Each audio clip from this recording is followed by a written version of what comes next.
I'm going to go ahead and introduce our next speaker, who is Jerich Beason, and he's been a security leader at organizations like Lockheed Martin, RSA, and Deloitte. He's now the SVP and CISO at Epiq, which provides services to the legal industry. We first got introduced through a mutual friend, and I'm really glad he's here today to share his insights on simplifying and demystifying cloud security. Over to you, Jerich. All right, thank you, Frank. Before I start, I'd like to really send my sincere thanks to SANS for this opportunity. It's no secret that there's a talent shortage in cybersecurity, and I firmly believe that minorities and bringing in diverse, underrepresented groups into the industry is a way that we can really start to bridge this gap and start to fill the thousands of open roles that are out there. I'd like to also throw out that I'm in Texas, and I hope it does not happen, but if it does and my power goes out, you guys know why. Well, thanks again for joining this webinar. You could have spent your time doing a lot of different things, but you chose to learn more about one of the hottest areas in security, and that's cloud security. You know, cloud adoption is growing at a pace that is hard to keep up with, and very much so is the future of our technology landscape. And that being said, I'd like to look at cloud security as securing our future. And when I speak to the people that are out there that are trying to get into cloud security, or even those that have been out there for a long time, a common dialogue comes up. And I will attempt to answer some of those questions and dispel some of those rumors. Okay, so the first question that we always hear is, well, what exactly is cloud security? Cloud security means a lot of different things to a lot of different people. For the purposes of this conversation, we're going to talk about public cloud security. There's also SaaS and PaaS and private cloud, but we're going to talk about public cloud security today. We're also going to talk about some of the benefits and the trade-offs of security. People don't necessarily understand that there are differences in the way that we do security in the cloud versus the way that we do it in a traditional sense. We're also going to talk about, why exactly is it different? And then lastly, where do I start? Okay, you helped me understand what security is in the cloud and the basics of it. Well, where do I actually start? All right, so there are a lot of definitions out there around public cloud security, but for the purpose of this conversation, we are going to put it into a very succinct message. It's around protecting your part of the shared responsibility model. Now, the shared responsibility model, it's important that I highlight that. The reason why it's important that we highlight that is because the shared responsibility model is the foundation of cloud security when it comes to your responsibility. Many people think that, okay, I put my information in the public cloud, AWS is secure, they have all the paperwork, they have all the frameworks in place, so then I must be secure. The reality is they only do a portion of that. They do the portion that they are responsible for. Think about it like this. In your Facebook or your social media account, you don't necessarily worry about protecting the server that data is on. You don't worry about necessarily protecting the network that data is on, but you do worry about protecting who has access to your data. You do worry about the privacy settings. Well, that is your part of the shared responsibility model when it comes to social media. The same thing goes in the public cloud. And each cloud provider has actually come up with a specific diagram to show you where they are responsible and where you're responsible. As a customer, you have your choice of security configuration in the cloud. This applies to the platform as well as any of the services and guest operating systems that you have in that environment. The provider only owns security of the cloud, and you as a customer are responsible for security in the cloud. Can't emphasize that enough. So many people have fallen to the risks and breaches in the cloud because they didn't understand this concept. AWS, they specifically say that they will protect all the infrastructure that runs on the services offered in their cloud. They also talk about they will protect the network and the facilities that cloud service is in. Azure does the same thing. Google does the same thing. IBM does the same thing.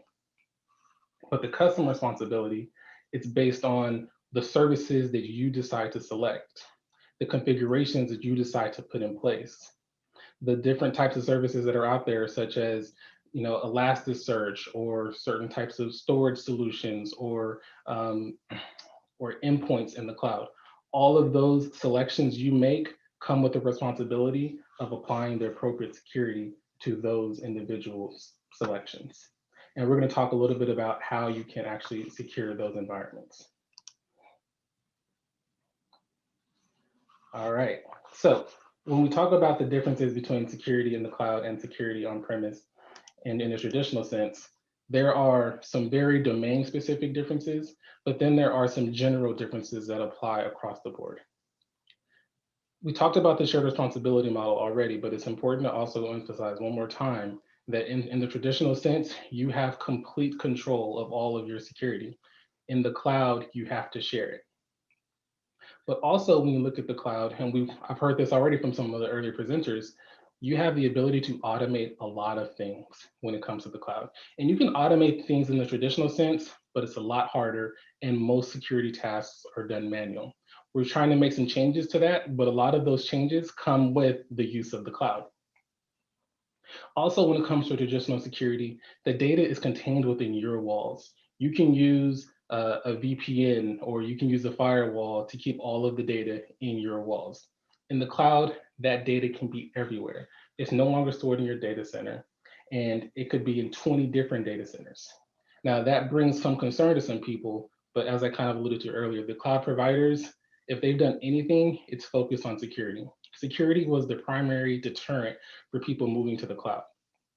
Over time, people that have dug into it have realized that their data is actually more secure on the provider's data centers than it is in their own, because of the level of security, because of the amount of resources and the amount of funding that each one of those cloud providers has. And you should be up to speed on some of those measures that they put in place. Another thing that's different is today, when you want to deploy a security technology or an appliance, you have to make an investment. You have to make an investment in licenses, you have to make an investment in hardware, and you may never even use all those licenses. You may never even use all of that hardware, but you're still paying for it up front. And it could take a long time to deploy. In the cloud, it's pay as you go. You pay for what you use, and you have the ability to scale up or scale down easily. Traditional security does allow you to scale up. No vendor is going to say, no, you can't give me more money for more services and more licenses. But try coming to them and asking them to scale down your licenses before that contract is up. They're not going to go for it. You're usually locked into at least a year or so a contract. And additionally, from an infrastructure perspective, it's not easy to just add 10 terabytes of storage to your SIM solution. But in the cloud, you can add 10 terabytes of storage for 2 to 3 days, and then you can scale back down while only paying for the 2 or 3 days that you needed it. Lastly, the security talent pool. It is smaller than the IT talent pool, and the cloud security talent pool is even smaller. Most organizations are forced into a build instead of buy mindset because of this. And it's just hard to find people that understand cloud security. So you guys that are attending this webinar, you have a leg up on so many other people because you're getting a head start on one of the fastest growing areas in security. So I could talk about cloud security for hours. I only have 35 minutes and I've used a good amount of it already. So we're only going to discuss 5 areas that I think are really high impacting. And in my cloud security Maslow's hierarchy of needs, these would be the foundational ones. I believe if you handle these 5 areas well, you're going to greatly reduce your risk in the cloud. Additionally, I'm going to go a few inches deep here. I'm not going to go into the great depth that could be gone because of the amount of time that we have, but some of the subsequent webinars that are coming are going to go and give you a master class in compliance, detection and response, identity. So buckle in. This is a really good starter for which what we have more to come. So when we look at these areas, managing assets, it's imperative. Securing your network is foundational. Detecting and responding is really the one control that you depend on when all your other preventative controls fail. And managing compliance is a necessary evil. It's out there, it's not going away. And protecting the perimeter is different than it's ever been because the perimeter is no longer your network, it's no longer your firewalls, it's identities. So when we talk about network security, firewalls today serve as the gate in and out of your data center. Most perimeter firewalls are physical appliances. In the cloud, security groups are the primary construct to allow traffic in and out. Now, to be clear, the major cloud security providers and cloud service providers, they offer their native firewalls to their services, but the maturity of those services aren't quite where the next generation firewalls are that we're familiar with in our data centers. And they don't come with the same depth and breadth of feature sets. For example, a popular capability that isn't in place in a firewall in the cloud is a next generation feature for layer 7. Security groups are much like firewalls 15 years ago. You can block or allow by source, destination, port, or service, which is good generally. But modern threats have far past the ability to just limit your protections to layer 3 and layer 4 controls. In modern firewalls, I can allow a specific application to a specific source or destination or in and out of my environment, which allows me to do things like block if someone decides to try to send HTTP traffic over DNS. I can't do that in a security group. Another example that a next generation firewall allows you to do that a security group doesn't allow you to do is I can actually decrypt traffic such as HTTPS traffic, which is that S at the end of your on your web browser that shows that it's encrypted. I can decrypt that traffic, inspect it for any threats, and then make a decision to allow it to go to its destination or not. Now, this is important because these are the capabilities that help me detect command and control traffic or data exfiltration. Security groups specifically won't protect you in that regards. Now, once again, there are other firewall services that the cloud service providers offer up, but I find that they aren't as adopted. So one of the takeaways for this conversation is look into, if you are using a cloud environment and you are responsible for securing it, look into the use of security groups, make sure that they're not very permissive. A lot of times I've seen security groups in place, but they allow all. That's the same as allowing a firewall, all. You're allowing anything to get anywhere, not a good thing. And then also look into some of the native firewall services that are offered and see if they make sense for your specific environment. Another thing is segmentation. I have it here twice because it is really hard to do, but it's a key control to limit the blast radius of an attack. It allows you to compartmentalize where an attacker can go if they get in. And unfortunately, most organizations have flat architectures in their traditional data centers. We know that it's not a good thing, but it's just really hard to segment. It can be expensive, it can be time consuming, and people and security teams create projects for it all the time, and they oftentimes die on the vine or they die before they're completed. In the cloud, you have a greenfield opportunity. In the cloud, you have an environment that in many cases is fairly new, and you don't have a lot of technical debt holding you back. And it's important to note when we talk about technical debt, you can easily change that technical debt conversation by lifting and shifting everything in your on-premise environment into your cloud. You need to think strategically about how you're moving it into the cloud so you don't take the problems of the past into your future. And you can use things like automation and templates to build repeatable segmented architectures. In a traditional sense, if you segment, you're going to segment your network. You may segment a server. Segmenting servers is really not common because it's hard to do when you're really isolating a single device and trying to put a firewall or some type of device in front of it. That's really hard to do physically. And there are virtual firewalls that are out there as well, but even a virtual firewall has to sit on some form of physical appliance. In the cloud, you can do this easily. There's templates that are out there that you can build. You can define specifically how every single server will be deployed. There's this concept called virtual private clouds, and that effectively is like a VLAN of sorts, if you want to call it. And you have the ability to apply specific controls to all of those through code. No hardware necessary. Once you do it and you define it once, a lot of the times it's repeatable in the future. Now, there's also this concept of micro-segmentation. If you haven't heard about it, that's also something that you should probably put on your homework list to Google. But micro-segmentation allows you to not just isolate a system by its network, or not just isolate it by its server, but isolate it by a service.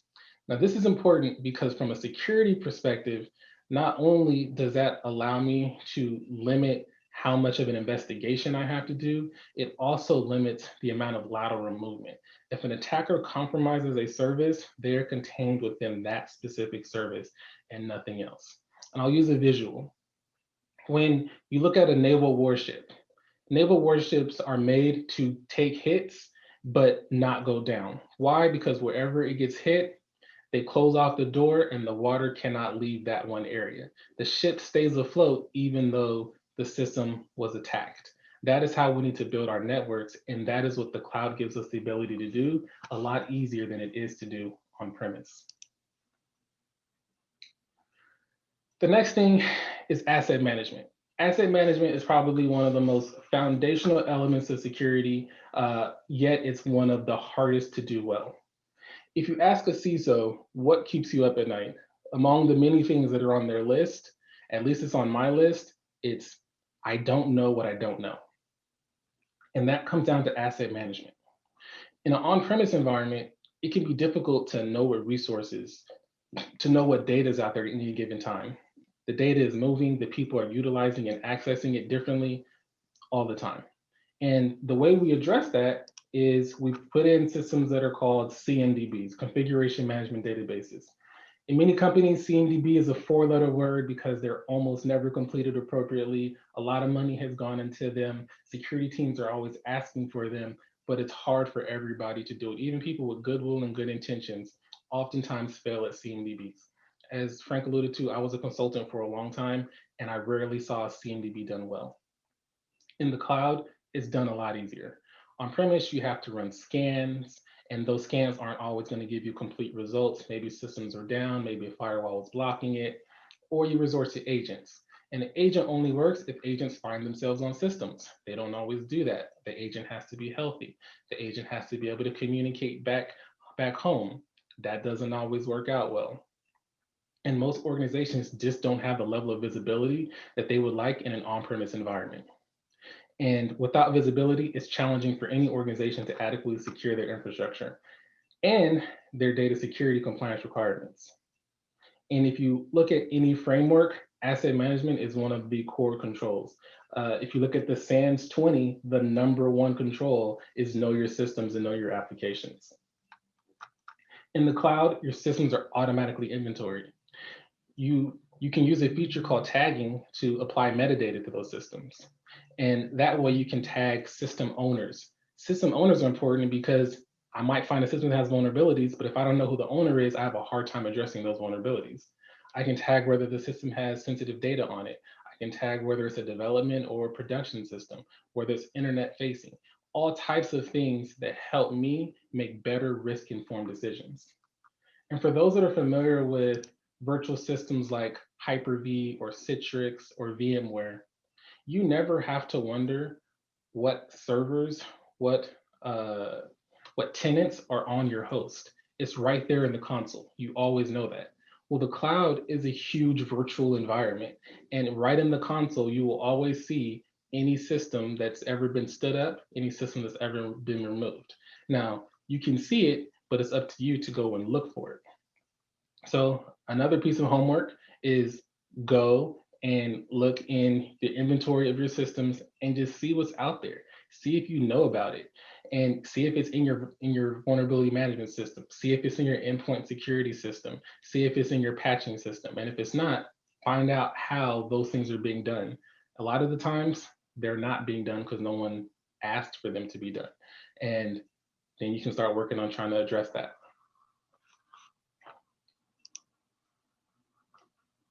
So the other thing you can do in the cloud that you can't necessarily do as easily on premise is detection. Detection for me is one of my top two controls. I say it everywhere. I can't protect everything, but I have to detect when the bad thing happens. The bad thing is bound to happen. We see it in the news every day. Well-intentioned security departments, well-funded security departments are still falling to breaches and attacks. So the way we mitigate that is we detect as soon as we can, and we try to extract and mitigate the threat as fast as possible. Well, to do that, you need some form of tooling to do so. And anyone that works with SIMs knows the value of your SIM is contingent upon the completeness and quality of the data that goes into it. Maintaining data sources goes hand in hand with keeping up with your inventory. As I said earlier, you can't protect what you don't know about. Well, you can't detect a threat in an environment you have no visibility in. And this is a constant cat and mouse game that we play in data centers. The business is standing up systems, IT is standing up systems. It's a constant moving target. And additionally, the data is just expanding so much that we're having to constantly add more storage, which constantly adds cost. And it gets complex very quickly. In the cloud, you can do this a lot easier. You can build lightweight agents into your pipeline, and there should be some form of pipeline to deploy your systems. If you're in a DevOps environment, and if you're in a traditional environment, you can use images. And these images are pretty lightweight, and traditionally they don't impact anything. And then you also have the benefit of an API. The API in the cloud is a game changer. The API in the cloud gives you unparalleled visibility into your systems and your data that you just will never have in a traditional environment. It decreases the time to integrate with your security monitoring tooling to minutes versus days, weeks, or never. And that is one of the huge differences when it comes to detection in the cloud. Additionally, when you are trying to detect, you then want to be able to respond. When you're responding, one of the components of responding in an incident is eventually you want to contain the threat.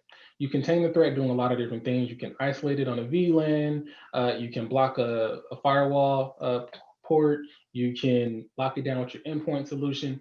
There are a number of things you can do, but usually there are limitations. Maybe you can't contain an application completely, or maybe you can't contain the database because it's using that database server to support other applications. There are a number of things that make containment complicated when you're looking at a data center without impacting other business.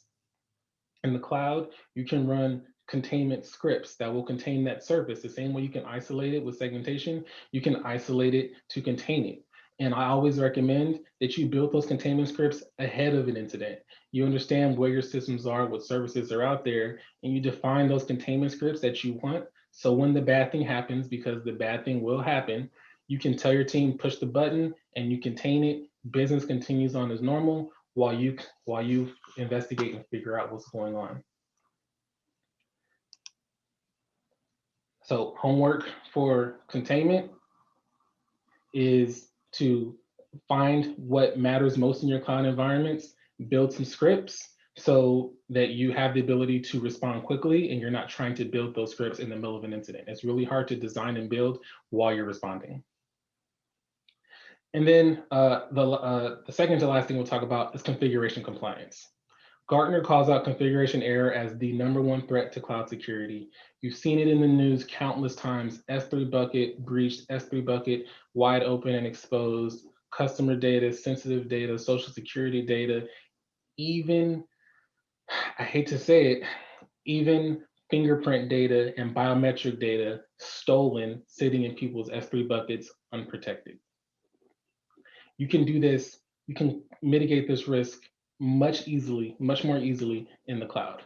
Automating security tasks in the public cloud, they allow you to be more secure by reducing human configuration errors and putting up those guardrails. And they give your team time to focus on other critical work. You don't necessarily have to go and do a checklist and check the box on every single thing that's happening because the system will detect it for you. You can select from a wide variety of deeply integrated solutions that can be combined with automated tasks. So for example, if someone does create a S3 bucket or a blob storage and it's open to the internet, if you put a policy that does not allow it, it'll automatically resort that access back to something that is less permissive, meaning no one can even do something that will put the company at exposure because you put in a policy that prevents it. These type of preventative measures are much harder to do on premise. If someone stands up a server and they don't go through change management and it's exposed to the internet, you'll find out through a scan, but by then the attacker may have already found it. You can prevent that ahead of time. And cloud providers also offer a number of features that allow you to automatically and continually discover, classify, and protect sensitive data with just a few clicks in your console. You can automate infrastructure and application security checks to continually enforce security and compliance controls. My teams know that I try to remove the human element wherever possible because the human doesn't scale as fast as technology and the business needs to move. So you can introduce those types of automation to quickly address security.